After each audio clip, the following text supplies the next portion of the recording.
నమస్తే అండి. నా పేరు ప్రకాష్, పర్యావరణ పరిరక్షకుడిని. నిన్న హన్మకొండ నుండి పాదయాత్రగా బయలుదేరడం జరిగింది. ఈరోజు రెండో రోజు.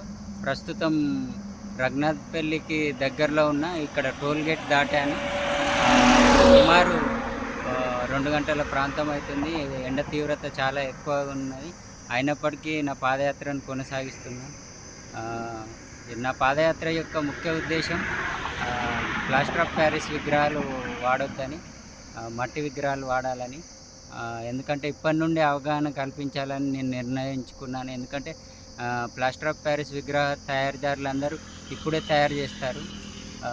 అధికారులు దీనిపై దృష్టి సారించి వారిపై చర్యలైనా లేదంటే అవగాహన అయినా కల్పిస్తే బాగుంటుంది. తీరా టైంకు అవగాహన అని కల్పిస్తామంటే అది కుదరదు. ఎందుకంటే వాళ్ళు అన్నీ రెడీ చేసుకున్నాక వాళ్ళు ఏం చేసేటట్టు ఉండదు.